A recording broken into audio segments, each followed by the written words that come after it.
Never mind me while I'm stepping out my circumference. I feel the nerves trickling down. It's life humbling. My words stutter, stumbling, staggered, I'm caught off guard. This the life of a jigaboo, introverted, I'm scarred. Whoa, my mother been the melodies while they sing the choruses. Direct message from Slade saying we need more of it. Paranoia in my state, I see envy at high rates. Now it's crop off the fate, turn great so I fly straight. Was gone for a minute, now I'm back like an X with big factors. I see you turn flat like extinct like some raptors. When I drop fruit, prayer, precision, practice and patience, we move to greener pastures. They're saying life is a matter of mastering basics and mastering patience. More time I get tired of waiting. Maybe it's fate procrastinating, the times are bad, so it really had me sprung. Like she got me doing things that I never do.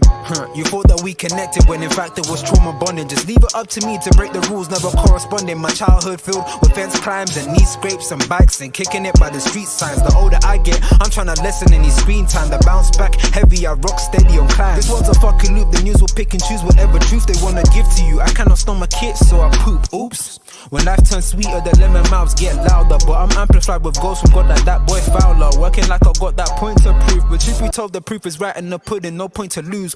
60 for the crepes, yeah, I did that just because. She expecting more, girl, you know I'm saving up. Left me on red, well, it was what it was. Never stress over them joints or in downs when times get rough, so I ghost. Long are the days when we was close, and when I see you, it's like two completely different type of ghosts. I approach the weekly fire dropping, which I'm feeding. Still, I don't expect to be the one. Your boy having fun, still the songs get spun like Beyblades and teacups. My fun fair to those that ever really know me from jump. So what's up, I've been the one they all depended on like TJ. Now they're dead wilder than a furry knockout punch, leaving them straight stunned. It's hella fun.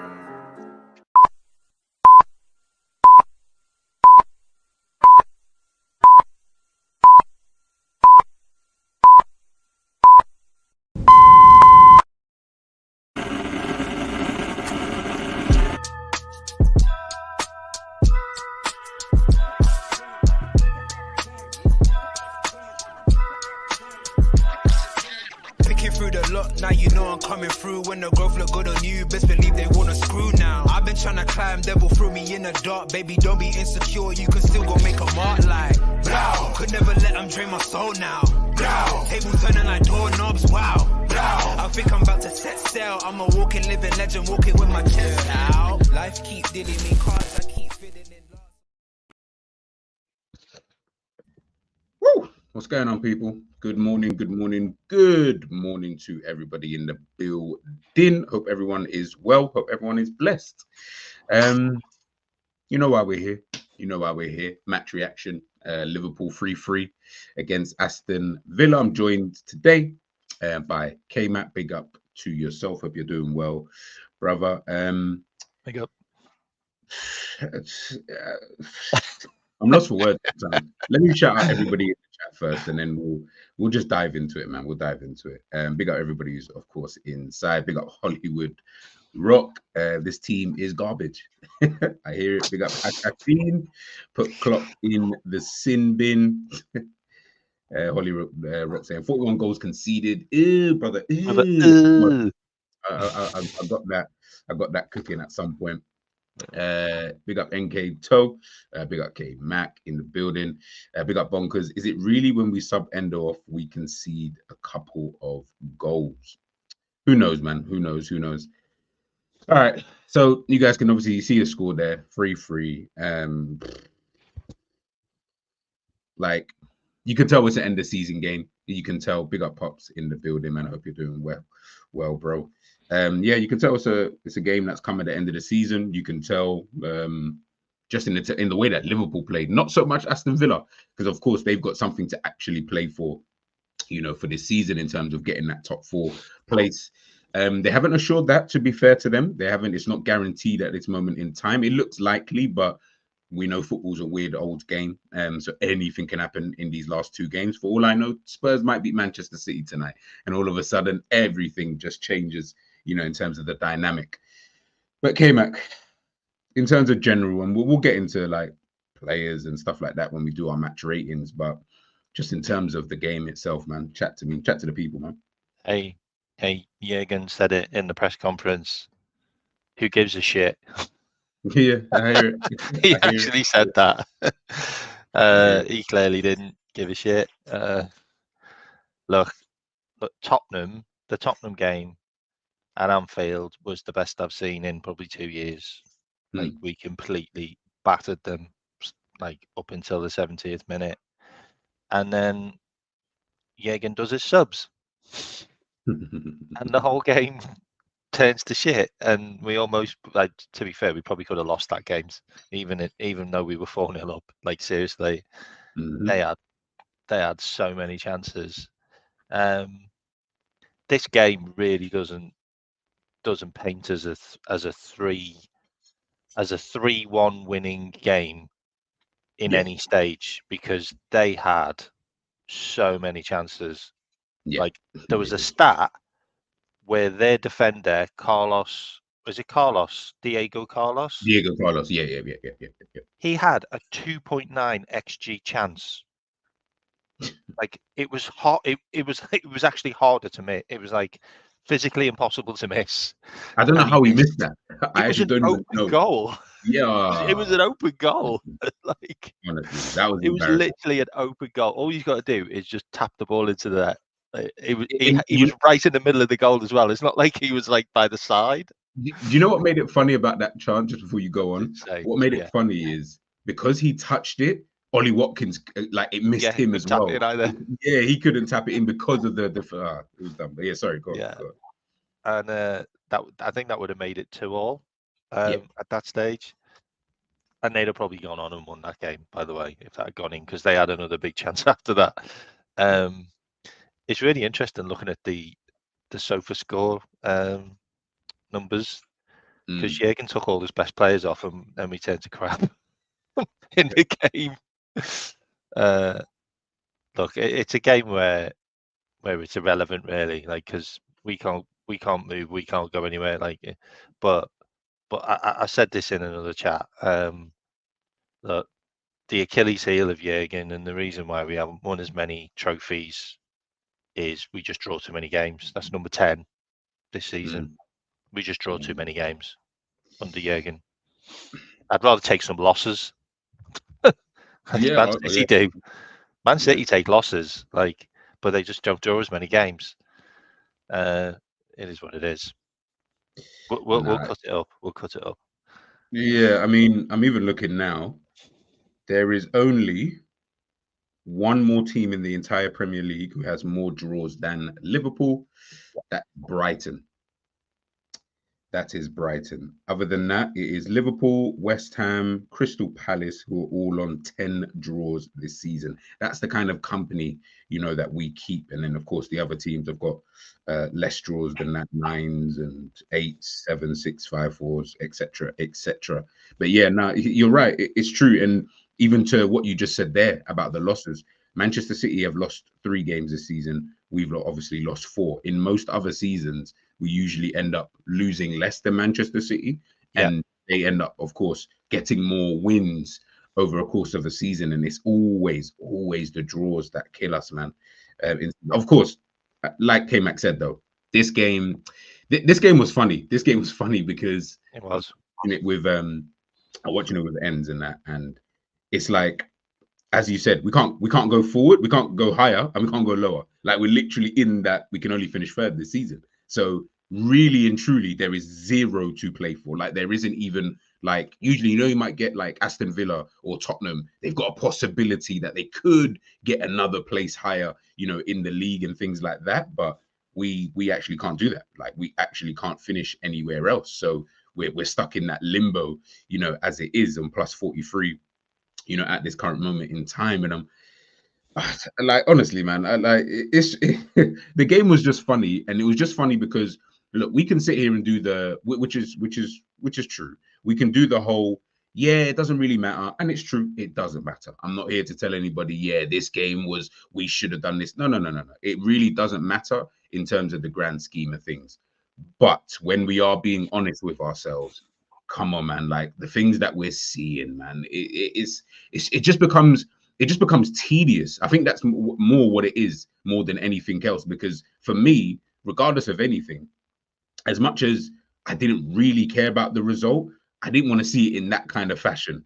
Do you know what I mean? It's like, come on, like, I didn't, like, surely something has just got to click and change. But I mean, we're at the end of the season, so maybe I'm just wishing for something that's never realistically going to happen. But Yeah, go on. The interesting thing is, and I don't know, I don't quite know why he hasn't done this. By the way, Hmm. if it's a nothing game, then stick some of your players in the team that you're looking to sell.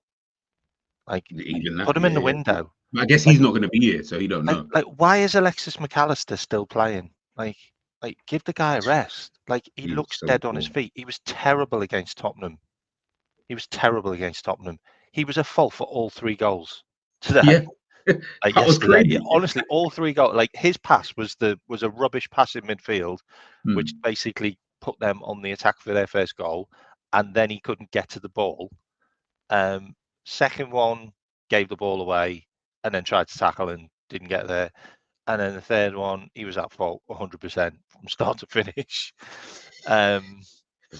He's dead on his feet. Like you can Yeah, tell, he's had a long season. Hmm. And I'm sorry, but Mac 10, not Mac 6. Like that's it. Mac 10, not Mac 6.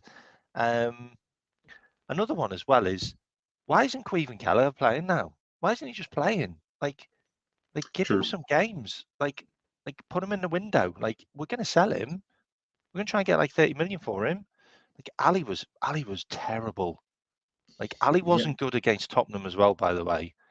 Like it's like we're all thinking Ali's this incredible goalkeeper, but he's making a few clangers.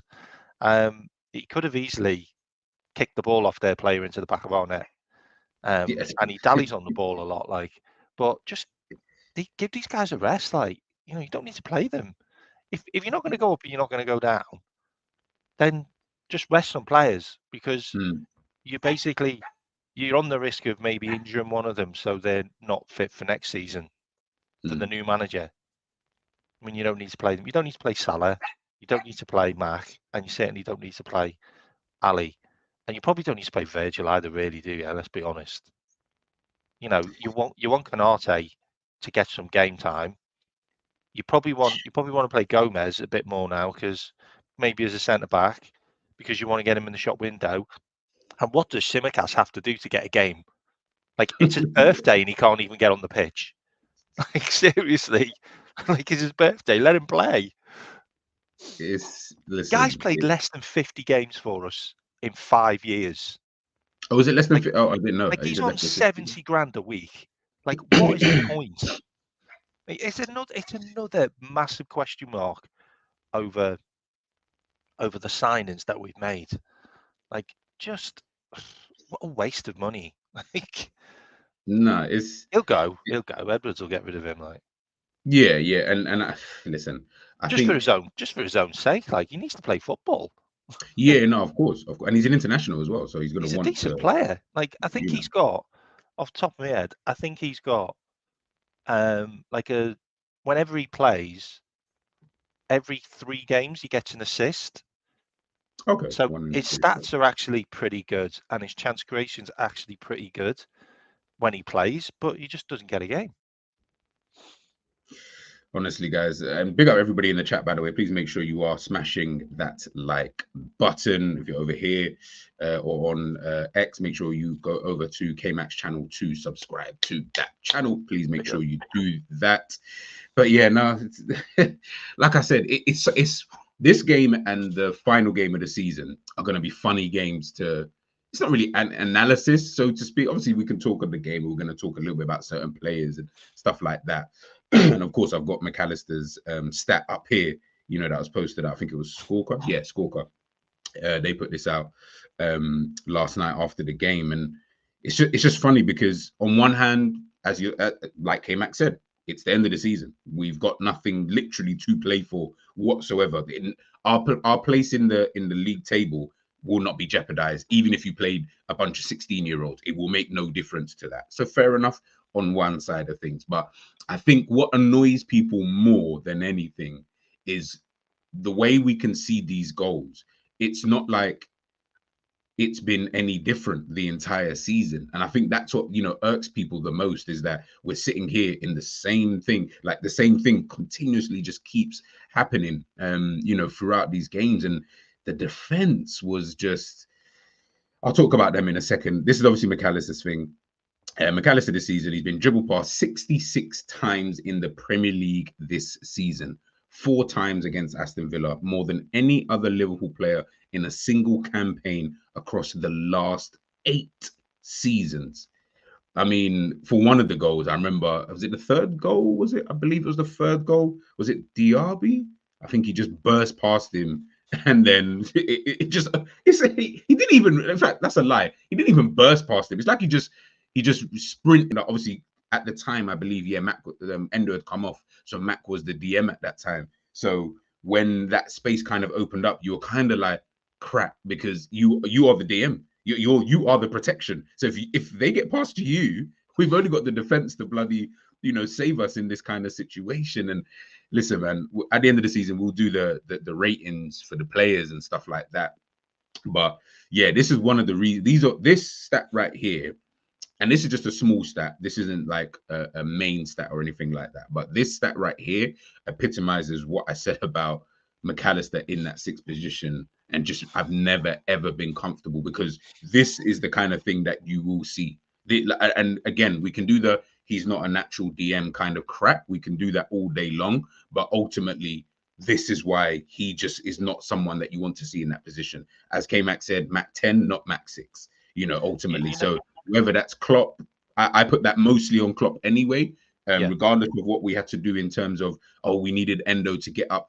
I'll be honest, I'm not really having that as an excuse, to be honest with you, because you watched him struggle in this position for a long, long time. I'm not going to have this, 1 game out of 6. He had a good or somewhat decent performance, or because you saw a nice pass in the game, kind of thing. And I'm hoping with these kind of performances anyway, I think what I'm hoping to see is that Slot comes in, he sees these kind of things. Now, obviously, I'm not saying he's going to play Mac in DM, for example. He'd be an idiot to do so. But I think I'm more just trying to hope that he can see that the defensive structure at Liverpool is atrocious, and it's been atrocious for years. But we get bailed out because Ali will be on his game. Virgil might do something. Like, individual brilliance, as always, will always save Liverpool. It's never really a collective at Liverpool Football Club. And it never, in my opinion, has been a collective thing. It's always kind of been, we've been saved by individual brilliance. Obviously, barring like a 2-season period where I would say,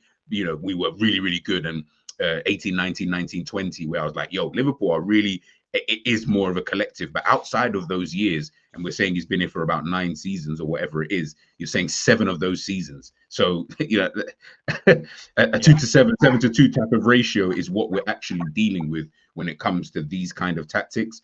I'm just hoping that Slot comes in and he can eradicate some of those. He can't eradicate everything. It's going to be impossible to do so, but at least eradicate that. The defensive stability of this team, it just has to change, man. Honestly, it just has to change. But it is what it is. It is what it is. Let me get into some of the comments. Can I just touch on that? Because I've got a bus for like 10, 15 minutes and then I'll come back. Yeah, do you think? Look, you kind of hit the nail on the head to a certain extent about the defensive structure.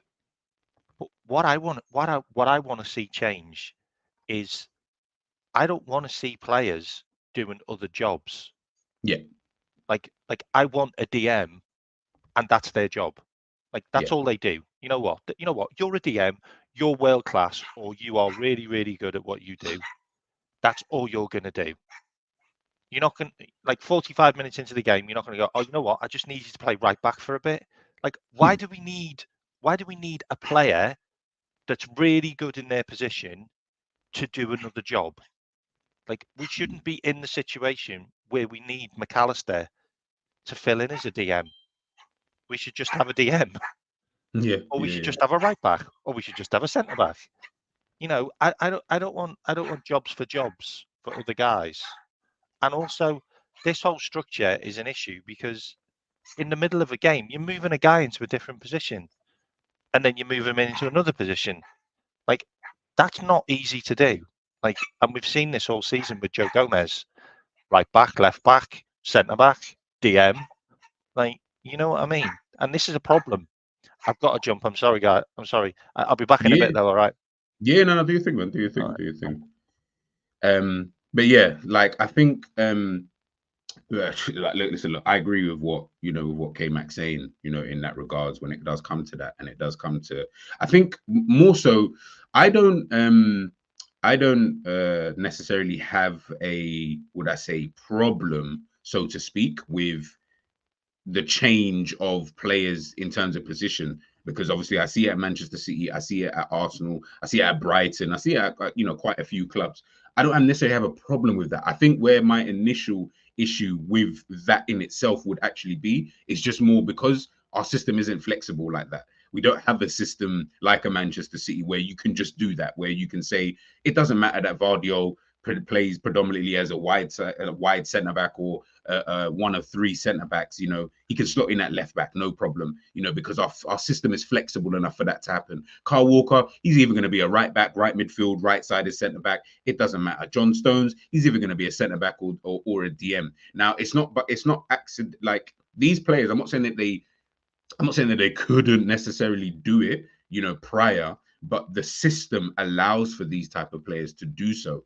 Our system doesn't allow for all of this to happen where we can say, yeah, such and such, you just drop into here. It's a bit too rigid for that. And again, listen, it's done what it's done, throughout this time, at Liverpool. So I guess it's one of those, it is what it is, we're not going to see it anymore. So I guess there's no real point in complaining about it. But I do agree with that point that K-Mac did make in regards to that, because sometimes I do sit there and think square pegs, round holes, it's always been like that with Liverpool. And we don't have a fluid system where people can just play anywhere and you're going to more or less see the same result, with just different players, like you would at Manchester City, as an example. I wouldn't mind if we had that fluidity within our play, because then you can say, yeah, Mac and DM, yeah, he's just slotting in here, this person's going to slot in there, or that person's going to slot in there, etc., etc. But we don't really have that. But then you keep trying to do so, and I think that's the part, that frustrates me, the most. But listen, man, it is what it is. But to me, it was just a funny game. It really, really was a funny game. Of course, we scored first in the game. No, sorry. They scored first in the game. No, did they score? Did we score first? No, we scored first because it was the own goal. Sorry, Martinez, which is a weird own goal to give away. I don't know.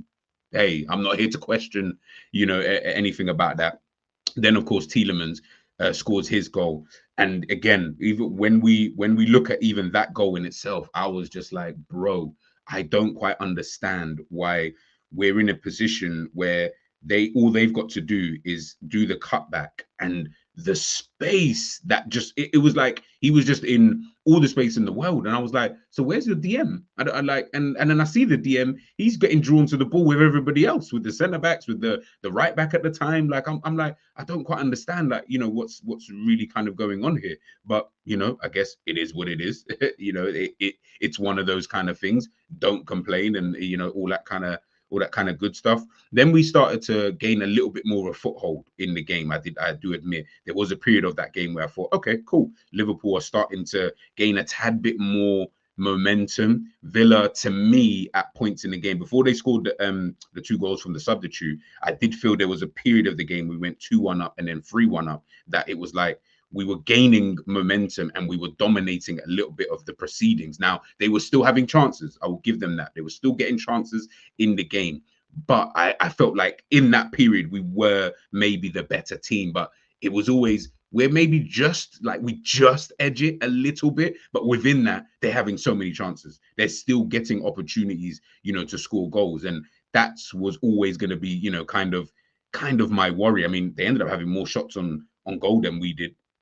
19-14. We had more shots on target in the game, kind of thing. Look at their expected goals. I mean, 3.36 to our 1.73. I mean, to overperform your XG, that's pretty good in itself, kind of thing. And they more or less met theirs absolutely fine. But again, I'm just looking at it and I'm just like, guys, but you people are just, you're too funny. You're too funny, man. Big up Jerry, man. Oh, Thiago, whatever, man. We're at the end of the season. I don't care. Big up to yourself. Big up to you. Don't say that's like telling Hunter, bro, you don't even make music anymore, bro. I'm giving you a gubby out, bro. Yeah, bro. Take off the. Big up to yourself, bro, man. Chat to me, man. Chat to the people, bro. What are we saying? What are we talking about?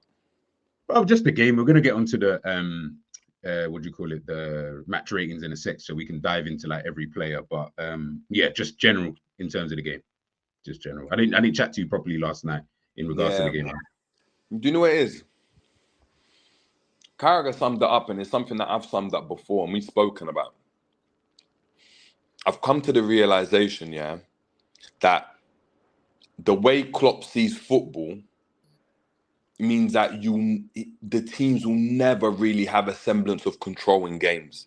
They want to give up control. There was a period, yeah, I think 60th minute, 70th minute, yeah, where we were popping the ball about. And it looked good. And I was, even my missus was watching me, and I was like, like they're balling, you know. She's like, what do you mean? And I was like, nah, they're just playing well. Like, they're starting to pop it about, one touch football. You know, Watkins, the press ain't pressing anymore. Like, it's looking like a rondo. Like, Watkins is looking around the archive and press, and arms in the air. Do you know what I mean? They were getting frustrated. You had Bailey that was getting frustrated. Do you know what I mean? You could see it, like the press weren't working. And then what do? You make changes just to like go gung-ho. It's like you want it to be end-to-end. And Carragher said it. He was like, look, like, and Gary Neville was trying to say, you know, this is the type of football I enjoy. I was like, yeah, for a neutral. But you see, like 3-1 up, Arsenal City, they ain't losing that game. It's done.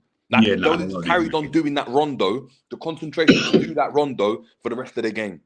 Yeah, 100%. They're not losing. What do we start doing? Going long, going direct, forcing the ball. Like, it's like forcing Salah to have to go and like get a goal. Like, bringing on all these players. Like, when you got a semblance of control, you keep it like that. You're 3-1 up.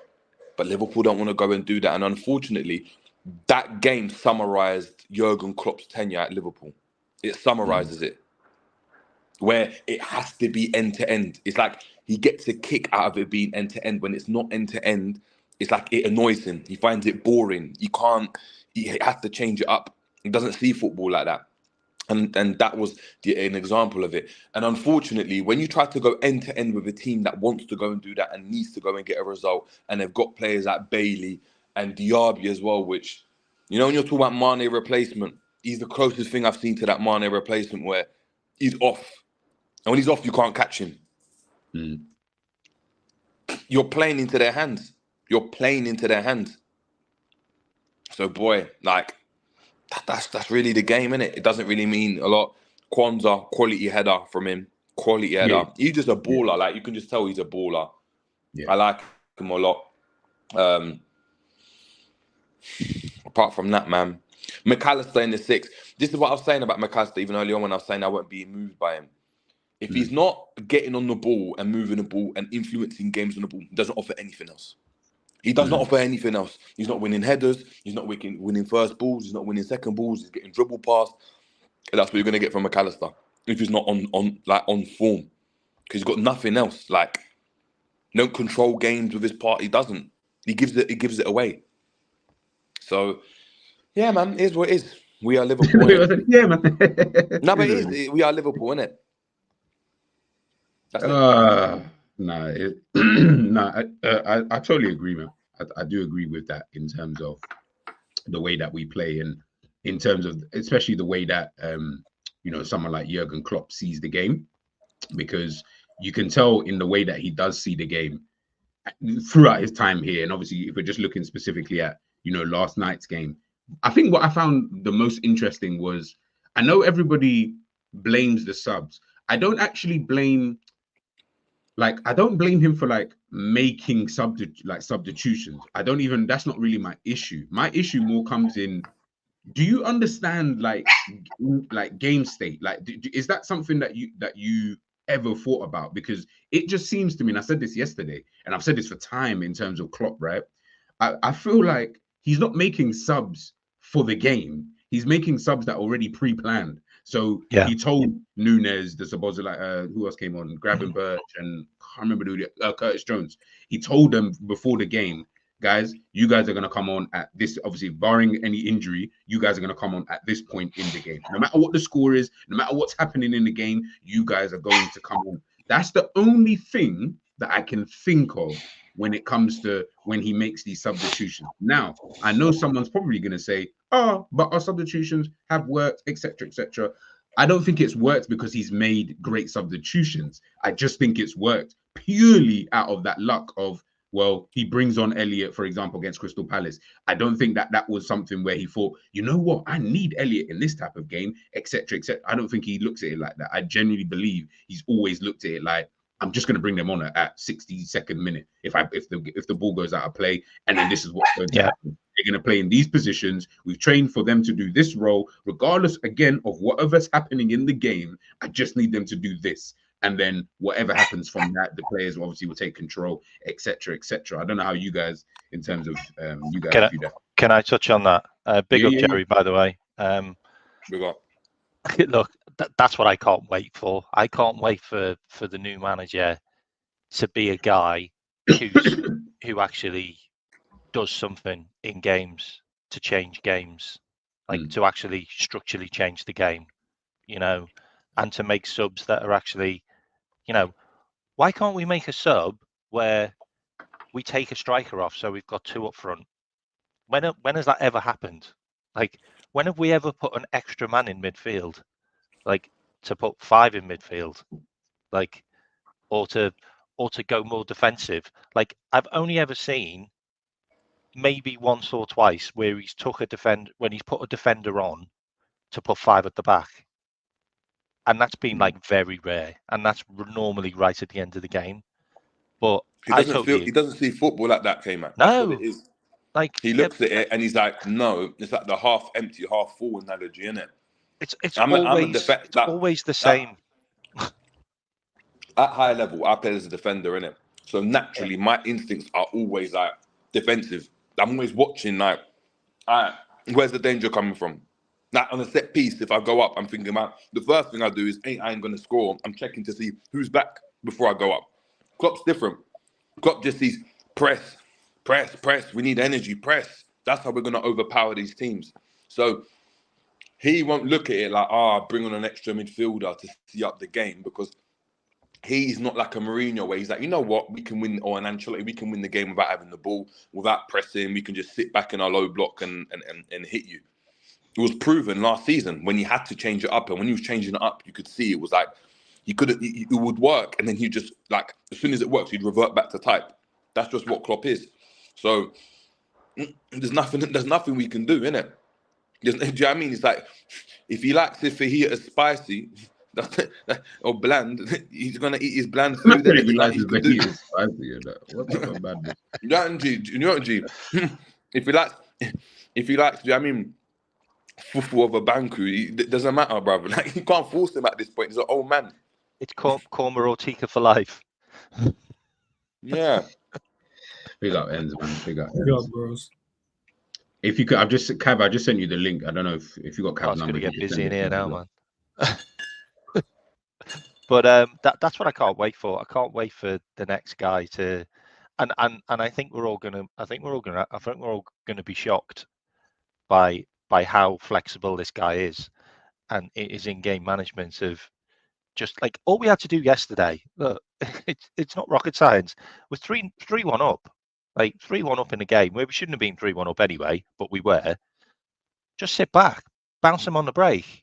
Like, it's really that simple. Like, we've got a good enough team to just, you know, suck up the opposition, make them come onto us, and then hit them on the break. Like, we've got Salah, who had that guy on toast, Luca Digne.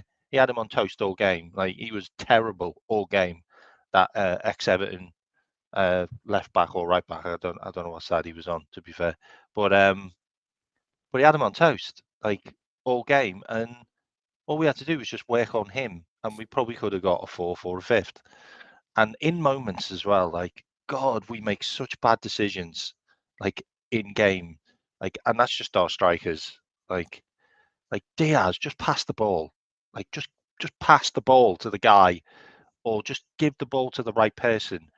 Like, the story of our season has been 5-on-2. We've not been able to put the ball in the net on a 5-on-2 on so many occasions to put us like 2 goals up or 3 goals up in games. Like, honestly, story of our season. And chat to the people. Them. What you saying, bro? Yeah, man, I missed most of the conversation. I did say I was going to be 5 minutes late, but ended up being a bit longer. So apologies for that. Fine, don't worry about it. No, it's okay. Nah, it's good. Chat to me though, man. Important calls. Obviously, if we watched you did the watch along. Sorry, yesterday. Yeah. Yeah. Obviously, we were speaking about certain parts in the game, the good parts, the bad parts, etc., etc. Just in terms of obviously overview. Obviously, now we've had a night to kind of sleep on it. You know what I mean? To just sleep on it. I know it's still the kind of same vibe in terms of it's the end of the season and stuff. And big up Pops, by the way. I just saw that that message. But I think just before Ends goes and gives his opinion, I think it's as I said at the beginning of this stream. I think what's going to annoy people the most is that when you keep seeing the same thing like over and over and over and over and over and over and over and over again, and it's the same things that annoy you about an individual, about a person. It's like being in a relationship. Yeah, me and the missus, yeah, we went on holiday. I was just going there for vibes, but she's still doing the same annoying things over and over again. It's gonna irk you regardless. Your vibes are going to get killed straight off the rip, kind of thing. It's just natural of life. Unfortunately, it's just how life works and how life is, and probably how life kind of should be in that kind of regards, because otherwise how do you then show that expression, kind of thing? And it's not an expression or an emotion that you should have to kind of keep in. So I think that's where people are heading with all of this. I don't think it's necessarily trying to look at Klopp necessarily as a whole. We could save that for another conversation. But when you're seeing the same things that you saw in, let's say, at minimum 15 other games, over the course of the season, and you're still seeing it now, and you were 3-1 up, people are going to get mad, bro. Do you get what I'm saying? It's just one of those things. Your team can't be 3-1 up and we're sitting here saying, yeah, it's just vibes. It's not vibes anymore. Like the vibes died when you went to 3-3, like 3-2, then 3-3. The vibes will just die. Like that's not acceptable, in most fans' eyes. And that's understandable, by the way, because you want your team to win. So I fully get it. All those fans who traveled all the way up to Villa kind of thing, up to Birmingham sides, and then to see their team, bottle a 2-0 lead, a 2-goal lead, they're going to be vexed, man. But Ends, man, chat to the people, man. How did you kind of see it, the game in general? Hey, listen, man, it's fine. You talk about relationships, bro. We're ending one with Klopp now. So all of the crazy shit that he was doing, we no longer have to worry about that. We don't have to worry about this boring football. We don't have to worry about players doing stupid stuff. We don't have to worry about none of that, no. We're getting a new manager. And the new manager has a different philosophy in terms of how he wants to play. And if you can't cut it, then you need to head out the team as well, man. But yeah, you're right. We can't be throwing away these leads. But we've done it all season, to be fair, bro. It's not nothing new. How many times can you get mad at the same thing before you realize this is a me problem now? Because I'm still choosing to watch the game, and I'm still choosing to get mad at the exact same things. Like I can't help it. At that point, bro, after the fourth time, you can't then complain to me no more, bro, because you're inflicting this on yourself, bro. You're now inflicting this on yourself. Man's gonna be doing this. Diaz gonna run with the ball and do what he wants to do. Nunez is gonna miss chances. Salah is gonna hit the goalkeeper at least once or twice. Jota is gonna get injured. Konate is gonna get injured. That Trent's gonna invert and we're gonna get cooked down the left-hand side. The right-hand side. Alisson's passing is crazy. All of these things we know, bro. So what do you want to do? Keep getting mad at the same things, or just go, do you know what? There's better days ahead, hopefully, bro. We got a new manager. Ends has absolutely lost it, bro. I've never thought I'd see the day. Welcome to the team, bro. Welcome to the team. He's seen the light. he's had enough, man. Well, not even had enough. You just, as I said, you've come to that point of the end of relationship where you're just like, he Ends will take the stance of kind of like, you know what, bro? I don't care what you do. Like, unless you do something like stupidly outrageous, like where it's just dumb. Like if we had lost like 7-2, obviously that's when the arms will start to come out. Like obviously dumb stuff like that. Gonna complain about Jerry. Ends has gone all John McClane. Jerry Ends has gone all John McClane with that vest on, and he. I know she's gonna complain about me streaming. I know she's gonna complain about me getting that to meet with a boy. I ain't care anymore. Yeah. He's like, I don't care. I'm just gonna do it. I'm just gonna do it regardless. Bro. Like, Hey, no, big but up, big up. I'm talking from the rest of the fans, man. And I see your comment with Sam. I will talk about this, but in general, but like us, man, that watches all the channels and that, bro. Why do we, bro? You know this is happening, bro. You know all of these things that we talk about every week when we create content, but yet still we still find a way to get mad about it. That's why I'm trying to not get mad at all, bro, because I just know Kanate is gonna come in and like, you and Virgil look good. Then you're gonna get injured. Then it's gonna take you 4 or 5 games before you get back good, and then someone else is gonna go in there. I know that, you know, as I said, with Trent inverting, I know they're gonna cook us down the right hand side, bro. Look, bare long balls over there. It's long day, bro. I know Salah is gonna do slipper foot shots. Nunes is gonna miss chances. Diaz is gonna dribble and not pass at times. Curtis is just gonna press and then keep the ball and do nothing with it at times. Harvey is the only shiny light at the moment. And then Sobo, I don't know. Something's, you know what I mean? I don't know. Something's going on with him. We're treating Gravenberch the same as Bayern did. It is what it is, bro.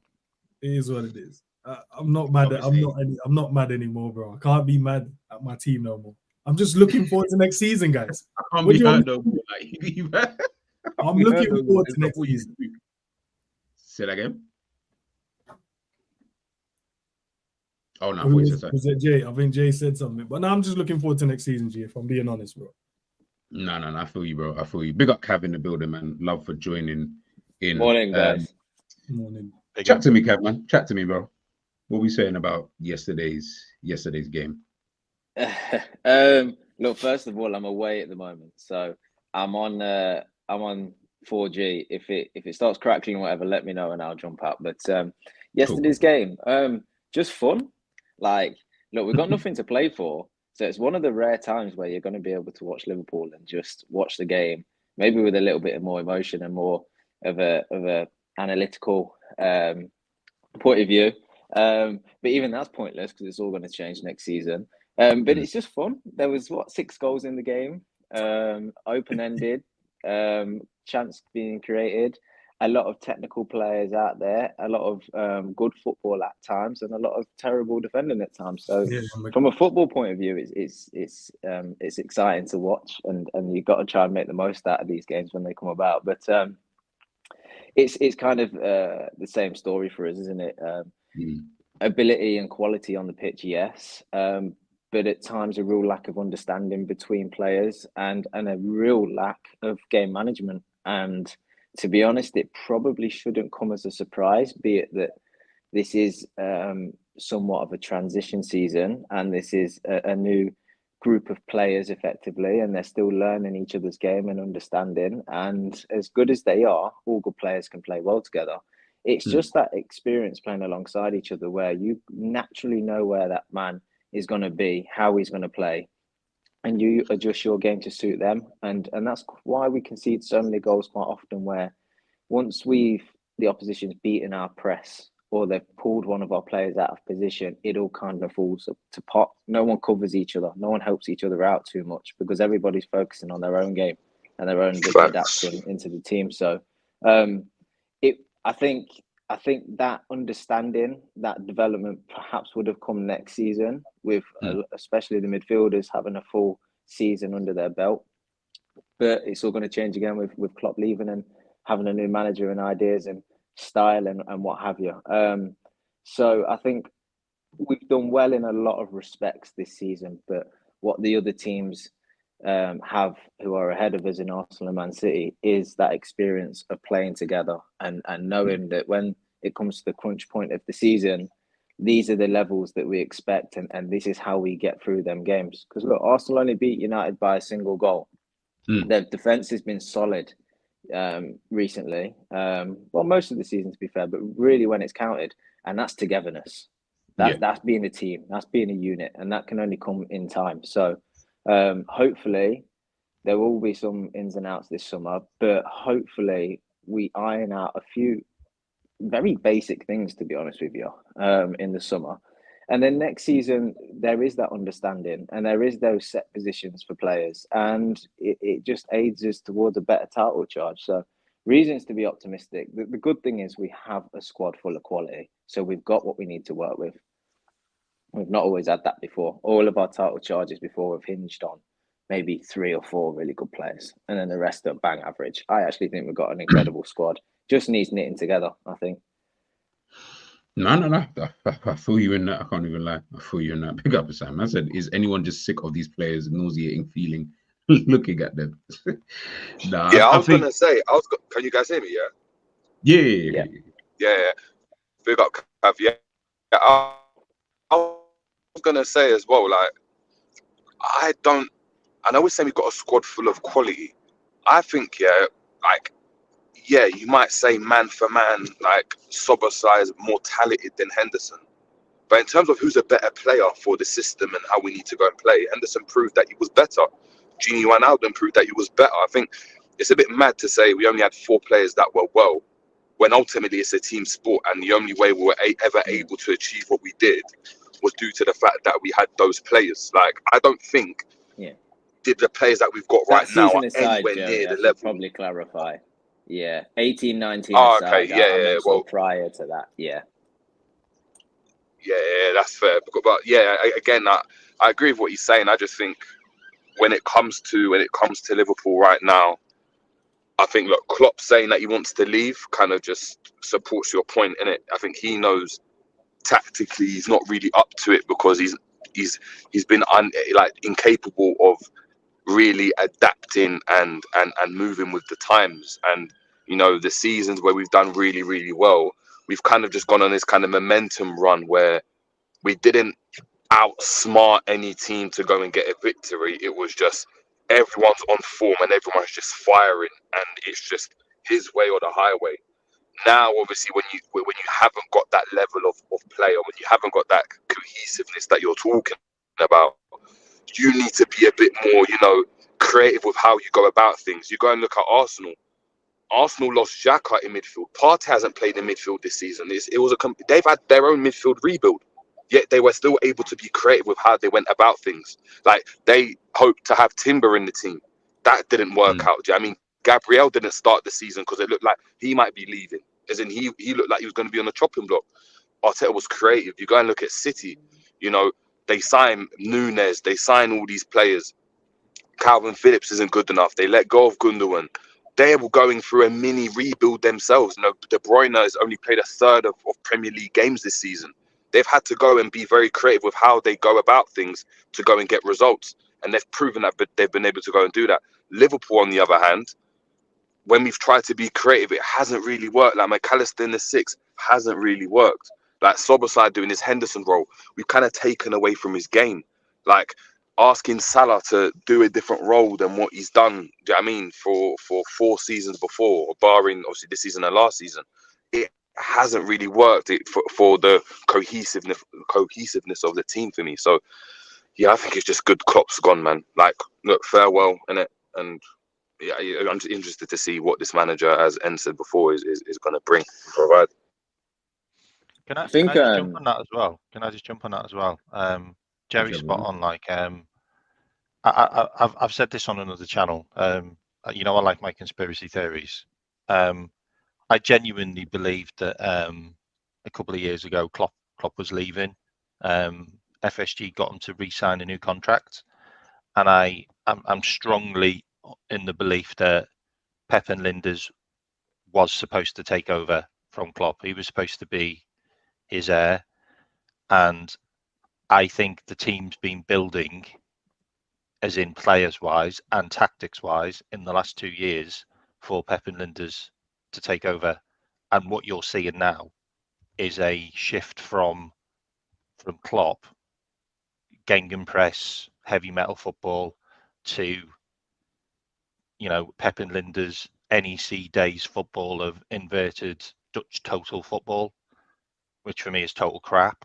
And that's why we're moving to another manager. Like, all of it looks like that to me. Yeah, I know. If that's the case, though, then like I think that was the right decision, because the gegenpress and this idea of having a system that relies on us not having the ball and having to give away possession, that works when you're the underdog. That works when you haven't got the best players.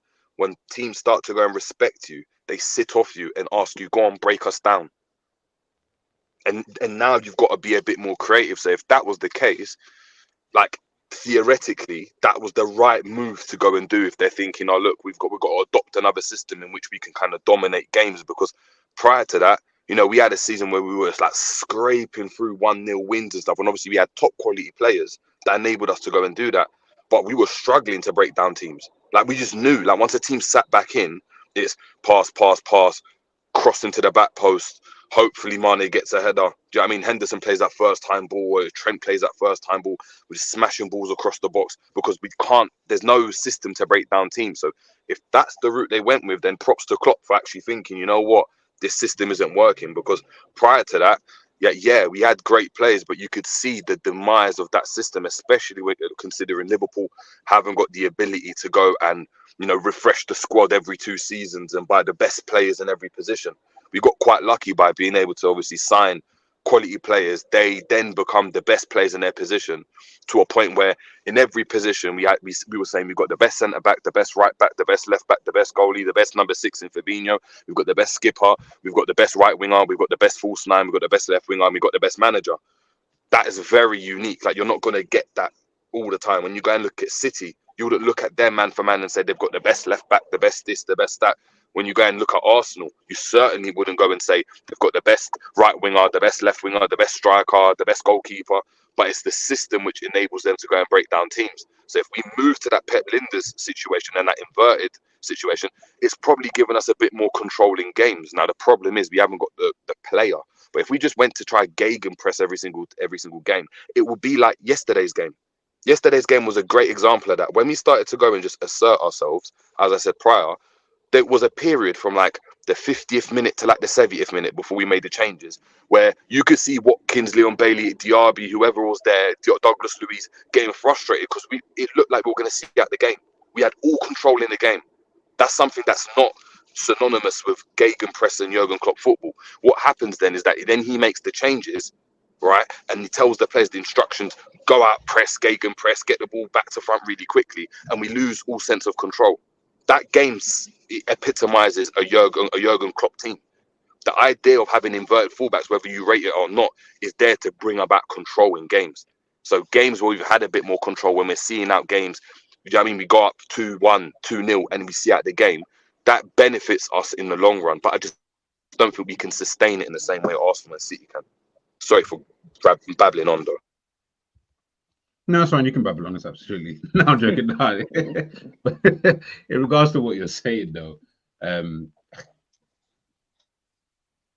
said it anyway. To be honest with you, and you kind of summed it up with everything that everyone has kind of said here. Ultimately, the gaffer's leaving anyway. So the reality of that is, where I agree with everything that's being said, of course, like, we've seen the way we played, man. We've seen the highs and we've seen the lows. We've seen the pros, we've seen the cons of this style of play. And we've seen what it can do if certain things are are obviously set in place.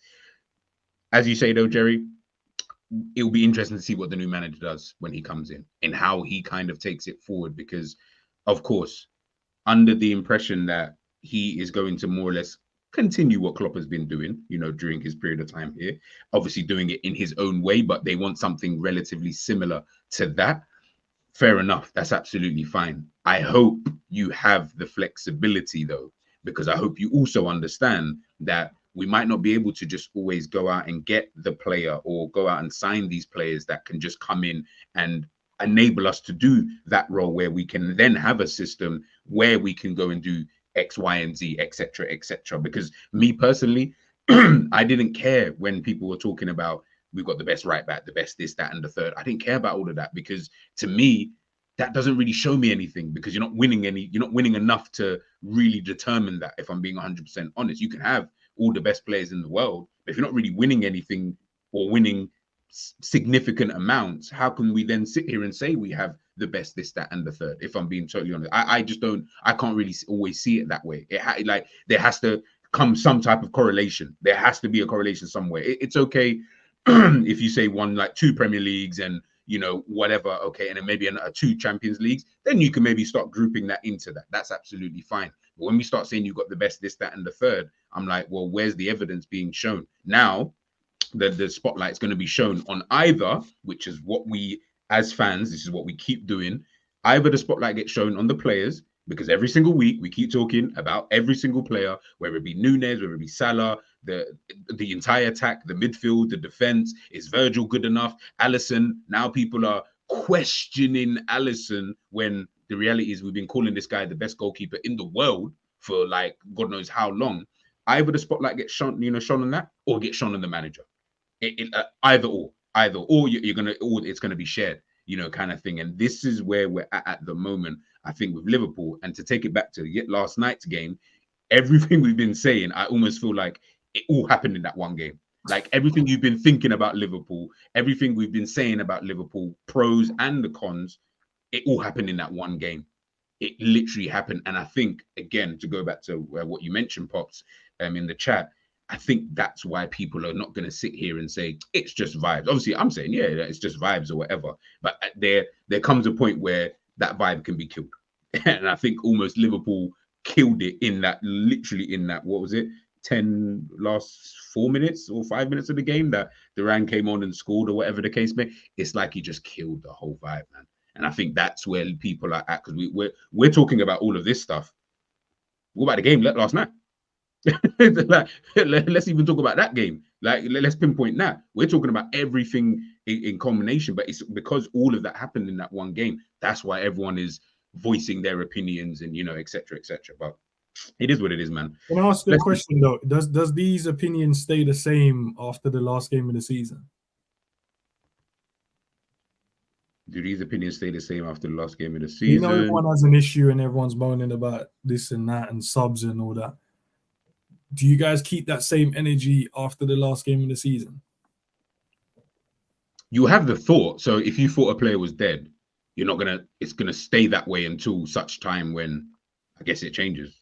I think that will be, if that's what you mean, if that's how. Yeah, no, because as I said in it, I feel like we know what's going to happen in the summer. The manager is leaving, the backroom staff is leaving, the medical team is leaving. So it's going to be different. So I just want to know, is everyone just going to be mad going into next season as well?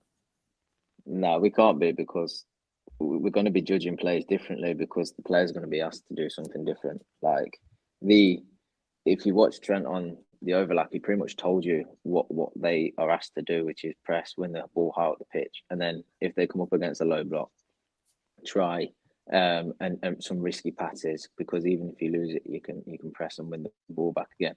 So it's that whole philosophy is a fundamental of a Jurgen Klopp team, and that's all going to change come the summer. So just to link it, if you've watched the round table with Klopp and Linders and Gakpo and stuff, they were talking about player development and the 180 kids they've got coming through the ranks at Liverpool and what they're trained to do and judging their ability and what we ask them to do.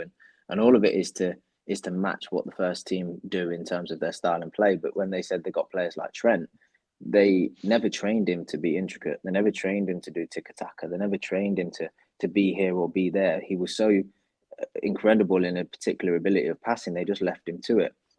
And so when it comes to implementing these players into the starting 11, you're gonna teach them to be pressing up the pitch, high line, win the ball back early, and go and create. And that creativeness is down to whatever their ability is or how they think. And that leads to a lot of variety when it works well, but it also leads to a lot of disconnect when it doesn't. And for a large portion of this season, our press hasn't been great. It's been individual. We've not pressed as a team. And so our initial tactic is flawed. And then, we fall back onto the ability of players. It's why we score, we watch games and it's like, Jesus, how are we going to score? And then we create 3 chances. And it's like, how did that come about? It didn't look like we were going to create anything. And it's purely just, getting the opposition making a mistake, or the brilliance of an individual, or just moments where the team does click, but it's not cohesive. But come next season, I think we will still have that forward play. Our intent will be to attack, but I think in terms of the fundamental idea of pressing up the team not the pitch as a team, will either be scrapped or done differently. And that's when you'll start to see players asked to do different things. To give you an example, Szoboszlai, if you're going to play him in midfield, I reckon that, and I don't know this for a fact, but just trying to work out between what's said, when he steps foot on that pitch, he's given an instruction to back up the press. He's given an instruction to go chase down the keeper if the forward lines ain't doing it. He's given the instruction to cover the right back, and so on and so on. He'll probably be asked to do something completely different in that midfield next season. It won't be about pressing up the pitch. It won't be about covering positions. It'll probably be more about make sure this is your zone. This is your area on the pitch. Anything comes into that, you press it. And then from there, I want you to drive with the ball, or I want you to play intricate, or I want you to be expansive with your long range passing. It might be that Trent, you play as an out and out right back, and you try to find that guy out wide. So the questions that we ask these players has got to be different, because what the manager is going to ask them to do is going to be different. And that's just where Jurgen Klopp is an incredible manager, because he has fundamentals that when it works well, it's unstoppable.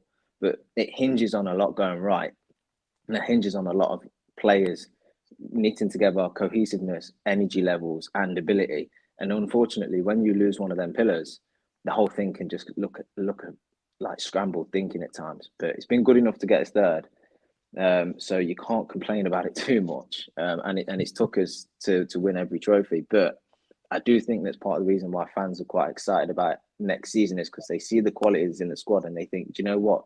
The players have now got an opportunity to not only prove themselves, but they're probably going to be able to say to the manager, this is my game. This is what I naturally do. This is what I like to do. And it's for the manager to then find a way of helping them achieve that on the pitch. So when we come to judge the players, I think we've almost got to scrap what we've seen before, to be honest with you. And we've got to go from new, moving forward, because like I say, the manager's going to ask them to do completely different things. You might turn around to Ali and say, Ali, I've seen you on the ball. I don't want you keeping it. I'm getting a stopwatch out in training. You are not keeping hold of that ball for longer than 2 seconds. Like it's out the feet. It's long.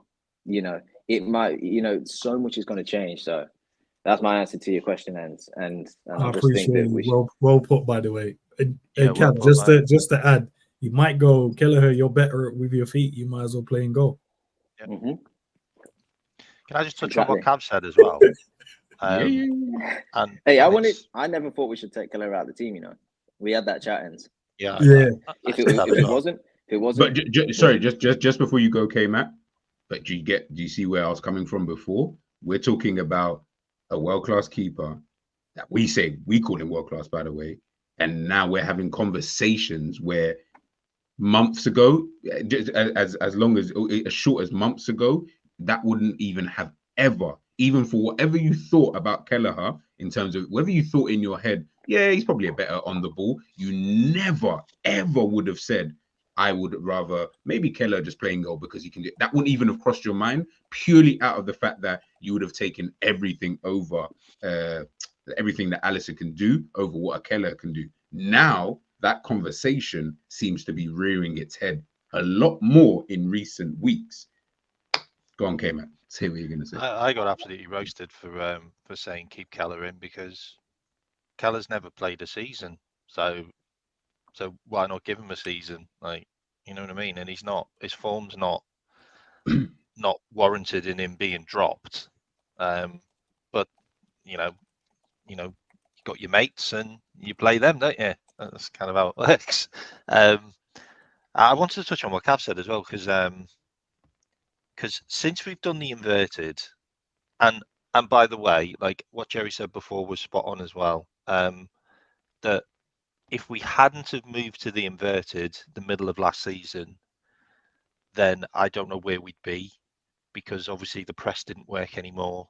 But the only thing about it is the press didn't work because he didn't have the players to do it. And then he bought the players to do it, and he still went with the inverted. And the thing about the inverted is there's only one team that's conceded more goals than us in the first 15 minutes of any game, and that's Sheffield United.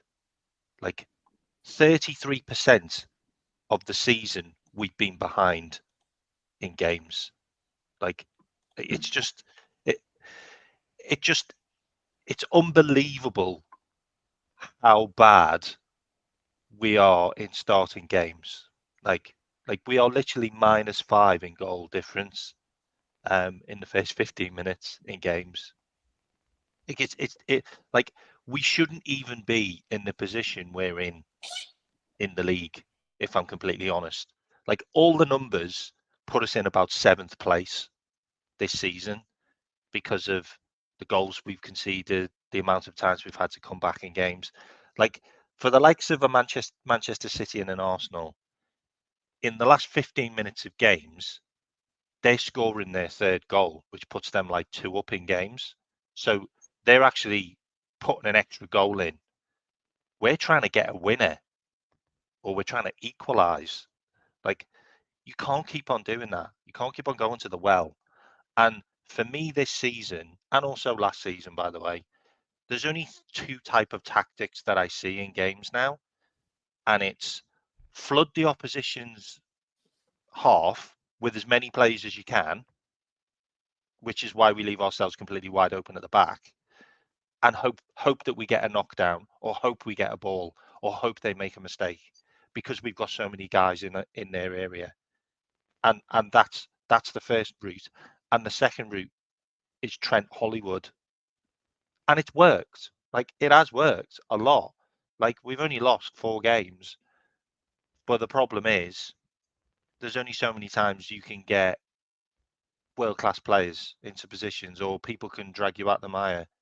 And, Trent's done it a lot. McAllister's done it a lot this season. Salah's done it a lot. The new guy has to go back to the drawing board. And the issue I've got is, can these players be given new instructions? And I'm talking the older players, I'm not talking the new guys.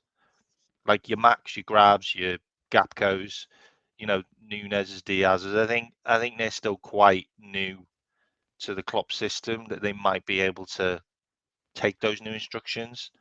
But the old guys, I don't know. It's an interesting one, but I do see a lot of change. Like, I see a lot of players going. I just do, because I don't think they'll be able to play that way when they've been drilled for so long in a certain way of playing. But I'm looking forward to it. Like, Elliott's going to be insane. Like, under this new guy. Like, yeah, it's just interesting. I hope that made sense to people, by the way. No. Listen, this kind of conversation we'll continue it another time. Like I said, end of the season, when we're talking about Klopp's legacy, that'll be the time where you guys can get off your chest what you want to get off your chest. Let's go to the ratings for the game quickly, and then we will head out. We'll start off with Ali, seeing that he's the man of the moment. What are you guys saying for Ali's performance yesterday, man? 3. He made me nervous. He did. I just someone say 3. There was the next person to say he made me nervous. he did stop us going 4-3 behind, by the way, with a really good save, 1-on-1. People in the chat, let me know what your ratings are as well. All right, Distribution was poor. Could he have done anything about the goals? Well, yeah, there was one where is it a goal? No, there's a deflection that can happen to you. No. When was the one where he passed it out to McAllister? And obviously we blame McAllister, but distribution, though, isn't it? But I'm just saying, in terms of like what he could do to save the opportunities. The Duran one, when he cut in and find the bottom corner, that's mad. The deflected one, he was reading it to go a different way and he didn't save it. And what was the first goal we conceded? First goal was Tielemans, the cutback. I don't think you can do nothing about that one. But just his distribution, man. Cav was right, man. He was on edge. He tried to give them so many goals yesterday, bro. There's one he gave Trent. I don't know why you giving it to Trent there when you could hit Mo. And then the one he tried to, what did he try to do? An outside of the foot pass to McAllister for one of them as well. Oh Bro, God, yeah. he always tried Came to off play their player. FIFA Street. I'm just like, play simple football, bro.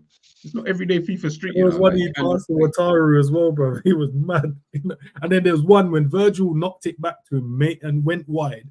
And then instead of like taking the touch and playing it to like Gomez, he then lofted it straight away to Verge while Verge was dropping into the space. And I'm like, but the defender hasn't fully pressed you for you to play that. He's half and half, and he's anticipating you're going to go to Verge, but Verge was composed, chested it down, and then played.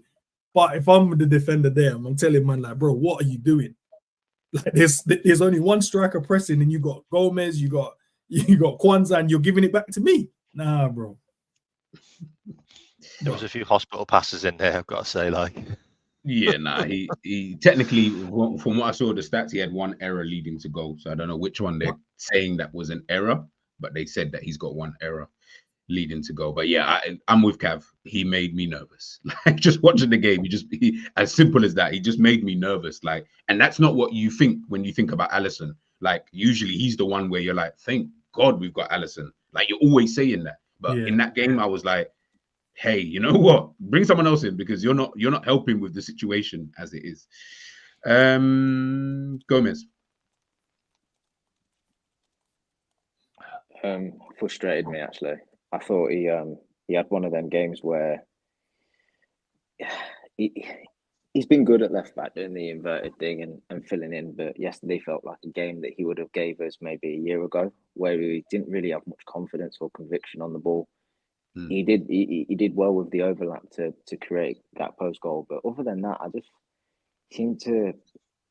I'm not going to heavily criticize him, but in the moments when he was on the ball, it just felt like the passing was loose.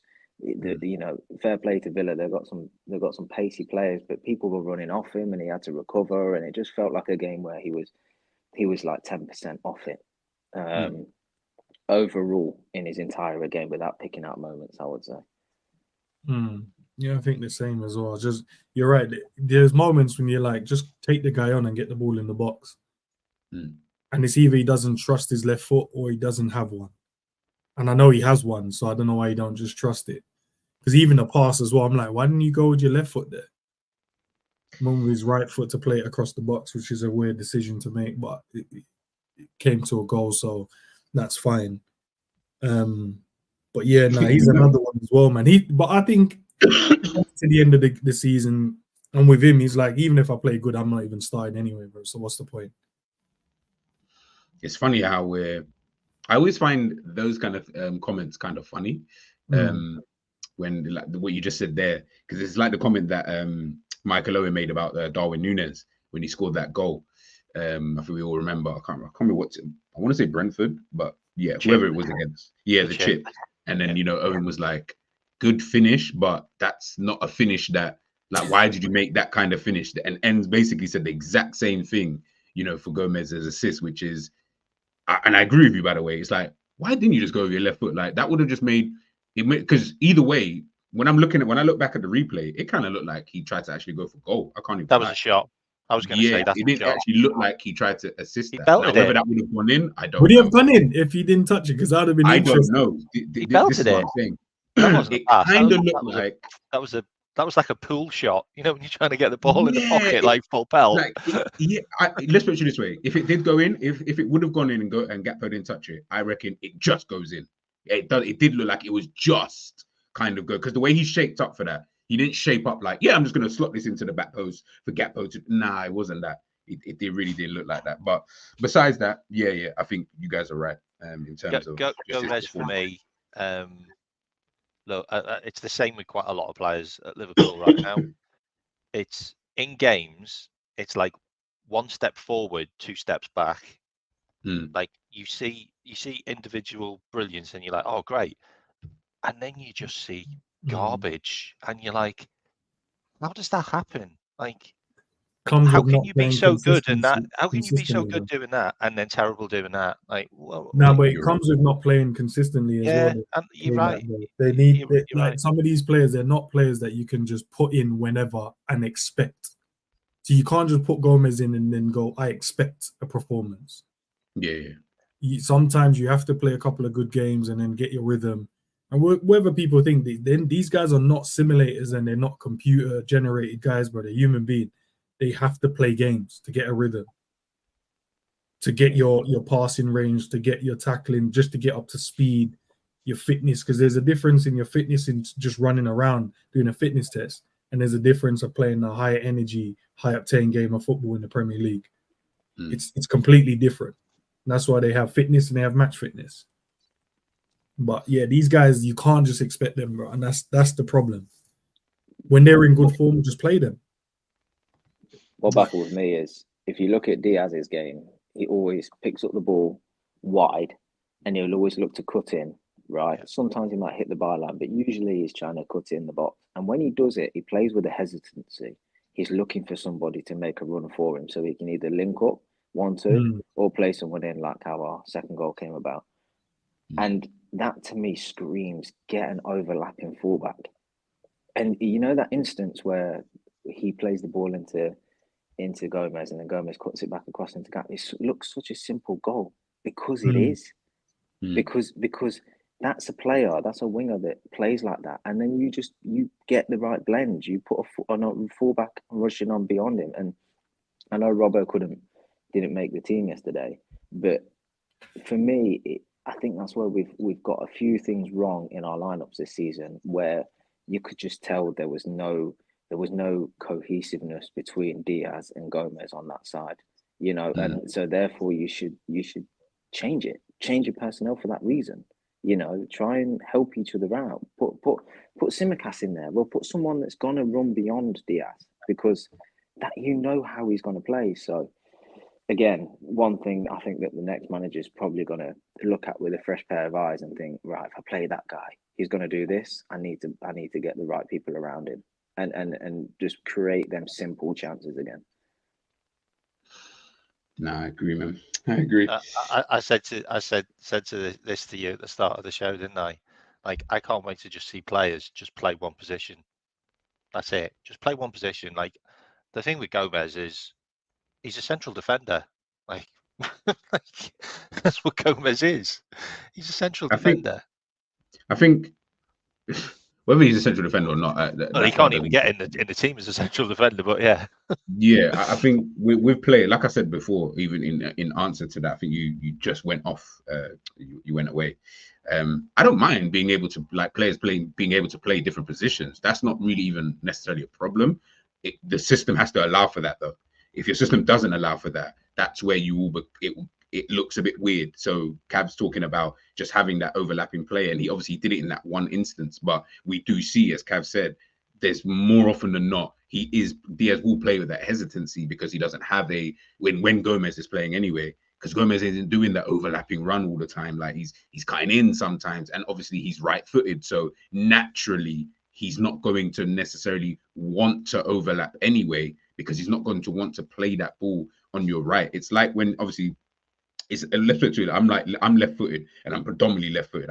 Using my right is an absolute myth. So even the way I run, even the way I make runs is going to be, I need you to pass it to my left-hand side. It's not going to be, just play it anywhere and I'll just do something with it. I know they're professional footballers. I get that. But we can see with a lot of players, Robbo being another one. Robbo can't play at all with his right foot. So they're not going to give him a pass or play him through on goal on his right-hand side, because he's not going to make that kind of run, because he's more comfortable on his left and Gomez is more comfortable on his right. So even the angles of what he's trying to do is going to be like that anyway. But it is what it is.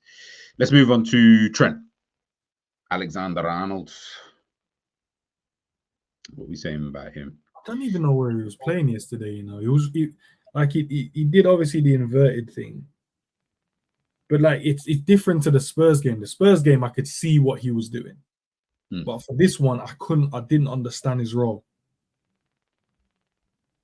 I didn't understand him. I'll be honest with you. Because the Spurs one, he was at right back. You could see that he was winning all of his draws and he was playing the ball forward. And then if the opportunity was there, he would drop into the midfield if needed be. But for this one, I honestly didn't know where he was at times. I didn't know what the instruction was for this one. His instructions were basically to just leave Quansah out to hang out to dry. Literally, just leave Quansah with about 60 yards either side of him to cover. Like, Quansah was insane yesterday, by the way. Like, God knows how he managed to keep Ollie Watkins out. Like, honestly. I'm trying to think, man. In terms of a rating for Trent, I think we gave him a 6 at the end of the stream yesterday. Yeah. God, that was generous. No, because there was some good bits. No, not yeah. Like, it wasn't the whole game, and he didn't do nothing. But for a player of his standards, you're trying to look at like the level he played at in the Spurs game to this level was slightly different. And I don't know if I would have been. I was nicer because I didn't think none of the goals were technically his fault. But I don't think even on the defensive side of things, obviously his role is his role. So there's going to come a point where it's like, if the manager is telling you to do what he is doing, I can't really blame what happens after that. I.e., if Quansah's left by himself, that's Quansah's problem. Quansah got to just deal with that. Like, I don't know, but because the manager, it's like ends you tell him, no, but it's like ends you telling your players, okay, you've got this right back, and you know, obviously, he can do all of the things that Trent can do, right? You've got license to do this. I'm telling you to do this. Quansah, I need you to, you're telling your centre back, your right-sided centre back, I need you to be in these positions. Make sure you're always there because he's not going to be there. At some point, they like, I know, obviously, that's more of a tactical issue now, but I can't always blame Trent for every time we're seeing, oh, Quansah's always left by himself. I know that's how it's designed. He's supposed to be by himself because that's what Klopp is asking for in certain situations, that he is actually supposed to be there because we've got this guy over here. Unless Trent makes a mistake, i.e., he loses the ball and then Quansah's by himself, that's when you can start looking at Trent and saying, oh, Trent, but you lost the ball. That's why Quansah was left, in this position, 2v1, etc. But we're not saying that, though. We're saying literally in this game, I never looked at him for, oh, yeah, he lost the ball and that's why Quansah was left. No, it was just purely by design. He was left in that position. So with the 6 rating, I'm like, well, yeah, like this position thing, I'm not really fussed about it like too tough anymore because Klopp is asking him to do this now. Like, he's fully telling him, you go and press, you go and push up, you be that man. And remember, he said it in the interview about anyone, like whoever's in that area, someone's got to go. So if subconsciously they're all thinking that he's going to go anyway, if he's the one who's always going, Quansah, guess what? You just got to pattern up. You just got to be a better defender. Unfortunately, I know it sounds harsh, but that's what Klopp is asking. I can't. What more can we keep? We can't keep getting onto Trent for being not in the right position unless he specifically does something wrong. I can't keep going every day. It's always his fault. It's not. It's the manager. He's telling him to do it. Apart from, like, you'd say the first goal, but that wasn't his fault, man. That was McAllister trying to pass it into someone. That's McAllister. Yeah. And then they went on a counter attack. They won the ball, played it into Ollie, and then he was 1v1 with Quansah. And then he cooked him and then put it in. But yeah, I can't see, like, could he have done better? Of course he could have done better, but he'll just, maybe top it to a 5, bro. Just average. Yeah, I was just about to say, I'll give it average. I mean, 6 is probably maybe a 5, yeah. Let's move on to Quansah. Big up, by the way, everyone in the chat. Please make sure you are, of course, smashing the like. We'll stay on it for another like 15 minutes, and then I've got to head out. Quansah, Mr. Condolences. The second goal or the third? Second one. Third. Yeah, third. I thought Quansah was good. Like, that was a brilliant header. Yeah, he got done by Ollie Watkins, but I mean, he was completely on his own. Like, just. Yeah. Now, to be fair, Virgil and Endo was there falling over each other as well. Yeah, they were. I couldn't believe, but that's what the replay. I'm like, why is Endo on the floor? Each other. Why is that? Like, it was crazy, bro. It's mad. Yeah. I think for the goal conceded, you can't. He just shouldn't have been beat there. He just shouldn't. It's an isolated incident that led to the goal. He'll just look at that. Doesn't need too much analysing. Just do better. You can't be beat there. He's running. He's close to the byline. Put the ball out of play if need be. You don't let a man run around you like that. So he'll learn from that. His goal, though, brilliantly taken, and it was nice to see a goal scored from a set piece that just went directly in. crossing, header, goal instead of which wasn't from Trent. Yeah. Elliot. But also Elliot. not headed down, bundled around, second Mm. phase of play, put back in the box. Look at the stats. It says we score loads from set pieces. They're very rarely directly from set pieces. They're usually the follow up from the set piece. So it was nice for him to get up there. It's a proper leap as well, in off the post. Yeah. It was the way the camera angle captured it as well. It was a great goal and good for him. First Premier League goal, got that under his belt now. I think he scored in. Was it the Europa League he scored? Yeah. I feel like he scored in every competition he's played in. I feel and he like got one disallowed, which was ridiculous. He jumped I think with Ollie Watkins as well, by the way, so that was a bit of retribution. Yeah. What are we saying? Like 7.5? Like, yeah, I was going to say 7. Why did everyone put their hands up when they scored? Like, I was wondering what they were trying to like. I think they thought that he was offside at the end. I thought they put their hands up because they thought they got fouled when they actually probably fouled each other. Oh no! I think if you didn't see it, remember he's the last man. Like he's literally the last guy in that ball. So I can understand why if you don't see it. Obviously, you're always trying it with the refs. I used to tell my team all the time, just put your hands up. Go for everything because you never know, bro. Sometimes the referee's back is turned to the play and then someone screams out. He just blows his whistle. You're like, big man, you didn't even see what happened. You just blew your whistle.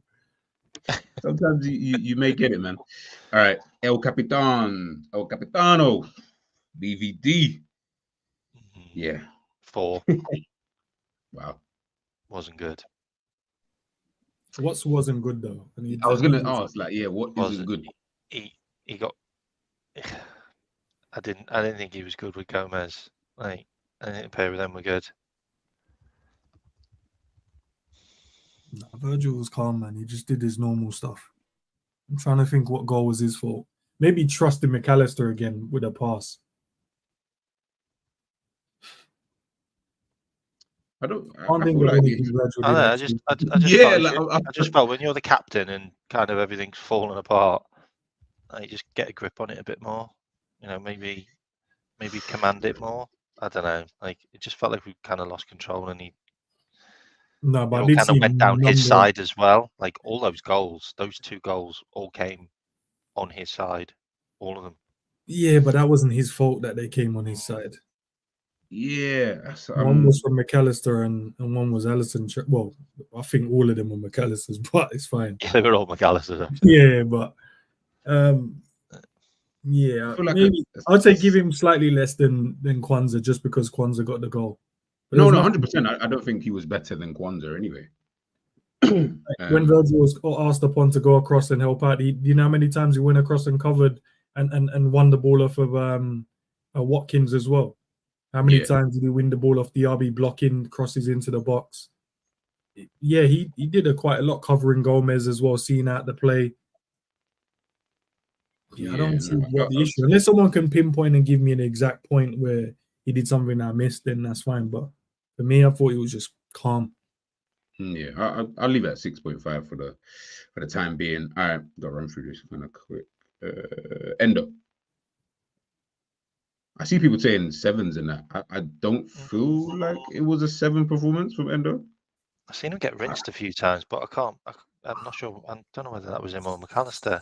Second half, he was better. Yeah, he was better. I've seen him nail a few people, which was good. I feel like I'd be giving him like a 6.5. Like I don't feel like 7 felt a bit. I don't feel like he was poor or anything, but one of the things he did really well yesterday was he was always available for a pass, which allowed us to get the ball forward really quickly. But yeah, he was way better in the second half. I still didn't know what he was doing for that goal, for the first goal. I know Kwanzaa got beaten. Yeah, his fault, but I just felt like in that moment, I was just trying to look at it back, and I was like, but why was he there and why was he on the floor? There's a 2-part question. Quite a few people on the floor though for that goal. Yeah, I know, but I'm just looking at it going, I'm thinking about what position would you, because sometimes he has a habit of, and it's not a bad thing. He follows the ball. He wants to go and hunt and win everything, which is what a DM is meant to do. They're meant to just run around and win the ball. But sometimes I feel like he just hunts and he can't help himself, and he just gets dragged into a situation where there's already enough players to come and deal with it. Maybe that was one of the areas, but he was way better in the second half. Way better. That's what Fab was so good about. Like he'd know when to go and when not to go, and make himself available for a block. Like I don't think Endo blocks enough. You know, the through balls. You know, if he doesn't win that tackle, he can get played around him a lot. And it did yesterday. I thought. Big up Angel, obviously saying 7.5. Nah, because he wasn't Liverpool's best player. Like he wasn't even close to that. I thought it was like an average performance. Like, yeah, like I hear what we're saying about. Yeah, he ends mentioning about him always showing for a pass and that, but that first goal obviously does stick out to me anyway. So I do look at him for that. But just in a general sense, anyway, defensively, it's like, remember, he's contributing to all of this, by the way, people. Him, McAllister, and Harvey Elliott, they're all contributing to this defensive, the kind of defensive side of things. And I just felt like Villa was still getting in very easily with him in the midfield. So it's not like him being there helped us in any way, such kind of thing. Whereas in other games, you do notice it. Oh, he's breaking up play. He's cutting some of the passes out. He's popping the ball off. He's doing little bits and bobs. Yeah, so when we're saying him man of the match, I'm like, nah, because he wasn't that good, in my personal opinion, anyway. But do you know what? I think it's going to be a crazy thing to say because we still conceded 3 goals, even though I think a couple of them were after he went off. He put in a performance where it wasn't stellar, wasn't amazing, but it couldn't have been because it wasn't a task for one man. He needed his midfielders to be a lot closer to him. We needed to be more solid and closer as a team. But I like the fact that he recognised that John McGinn was pretty aggressive in the midfield. He recognised they had runners in Bailey and so on, and he just turned up the aggression. He did what we cried for last season, where if you're a midfielder and you.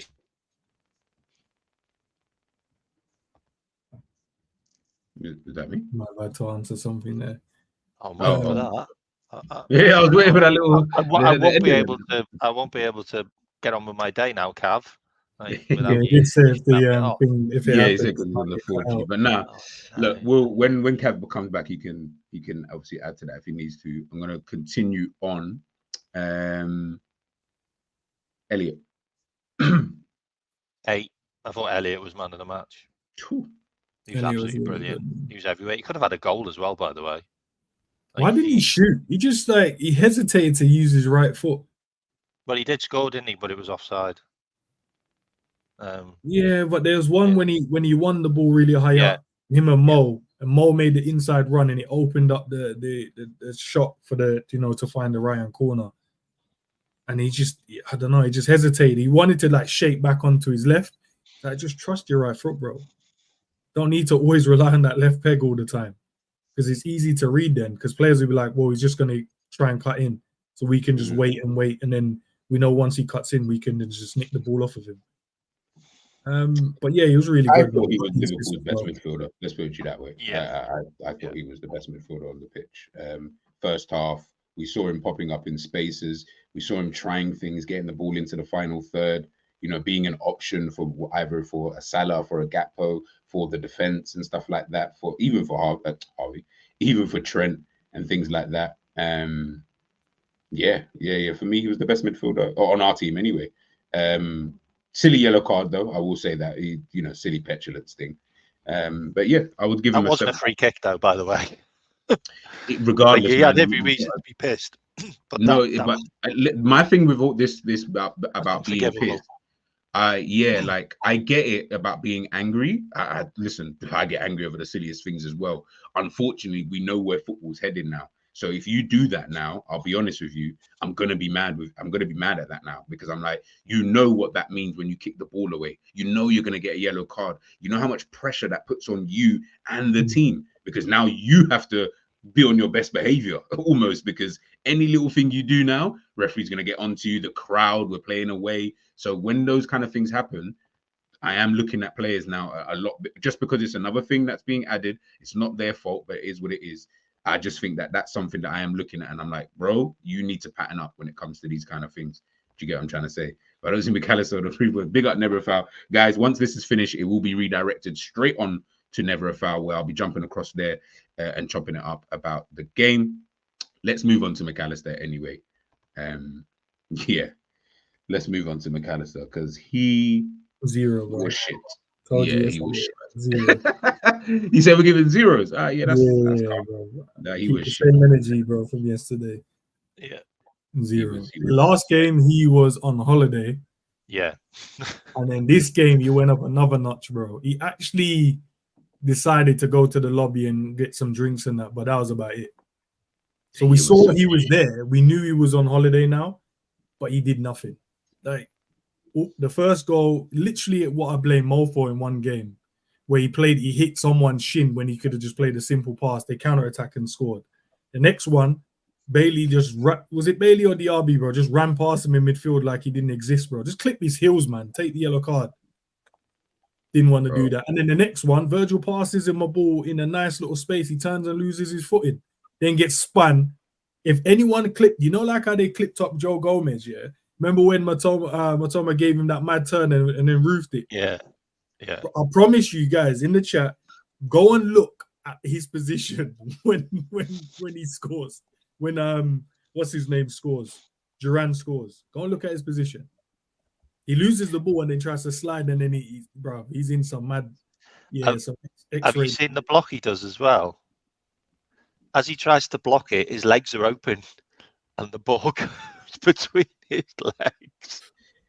Listen, he stunk. He does everything wrong. He just stunk that game. Everything he did was just all over the gaff, and it was probably the worst game I think I've seen from him. Probably this season, actually. Even other games where I thought, he kind of was bad. Nah, this game, I think what compelled it more was that all 3 goals came from him. So then it's like now you really show today's really a bad performance because you can usually get away with it in terms of winning and blah, blah, blah. But yeah, this was, you were at fault for every single goal that we conceded. So it is what it is. Salah. Mohamed, Enz's favorite player. 5 or 4, man. He was good in the first 5. half and then disappeared. I'm going to give a 5 because he looked good for about 10 minutes at the start of the game, and then he ended up playing linesman again. No. I'll be honest. I actually thought of his performance. He had Digne on toast though, like pace-wise, but he just never got the ball played to him enough. That's the thing that annoys me though at times when I'm like, when people then diss him, because I'm like, bro, if it's same thing that we will say about other players, we'll be like, if they're not giving him the pass, if they're not doing this, bro, like if he's not getting the ball, I don't even know what you want him to do now. Like now we're asking him to do too much, and it's just. We tried to find him a lot in the first half though, but when he got it just felt like he I don't know if he knew what to do with it, but that's my issue with this team, bro. We don't even know what we're doing when we attack, man. Everyone just looks lost. We're just free flowing and vibing, man. There's no real pattern in terms of our play when we go forward. But we tried to find him loads of times in the first half. And that's what I'm saying, man. I can't wait for this guy to just get out of this team, bro. Keep fucking trying to give him the ball every 2 seconds. But how many over-the-top passes did you see them try and give him? No, this is where it goes back to, this is the same thing that we're talking about with Trent. We're getting mad at the player when it's like, you can't be mad at him for that. That's not his problem. That's the team's problem. That's the manager's problem. Yeah, but he's one of the leaders though, team, and he has to tell them. No. But if we go back to what I said about Trent, it's the same rule applies here. If you're coaching your team and you keep telling your team, guys, keep hitting number 11. Just keep hitting number 11. Like whatever happens in the game, just keep hitting number 11. You can't then be mad at number 11 when things are not like, it doesn't make sense because you're the one telling them, guys, keep hitting number 11, but then you're going to get mad at number 11. I'm like, that doesn't make sense. Like for certain things, obviously when he's doing rubbish, that's when you get onto him. But when it's a case of, what you said there about, he didn't really know what to do with it. Yeah, because the team doesn't know what to do with it. Once he gets the ball, nobody, like, it just seems like we're just waiting for him to do something because he's Mo Salah. So when we're saying, he's cutting in, because there's no balls for him. Pause. There's nothing for him no one to give the ball to.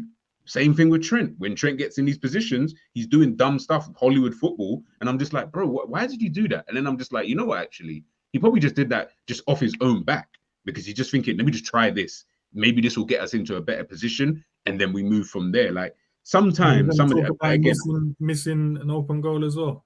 Oh, Yeah, God. offside. Anyways, Luis Diaz. Wow. Luis Diaz. No, That would okay, have it been was offside, so it doesn't count. yeah. Hey, That you would said have been Nunes had 2 shots on target yesterday. yeah. These times he only had 1. that miss. Luis Diaz. My Luis God. Diaz. Luis Like Diaz. how you moved on quickly, bro. You forgot that he hit man's you know, when Diaz overpassed the ball and Mo decided to hit man's shins after controlling it. Forgot No. about that. Luis Diaz, Diaz. man.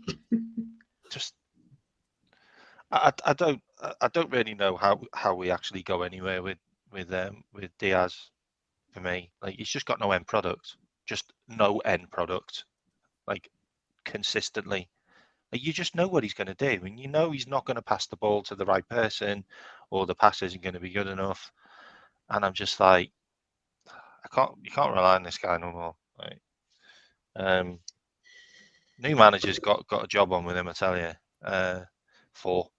No, Diaz was just as bad. Gakpo. Enz mentioned something actually on the watch along about like the way he was playing the link up, bringing the ball, getting the ball. So almost, I guess, progressing with the ball. I felt like he was doing that in the first half. Can I say what sums up Gakpo? Yeah, He's everywhere but nowhere.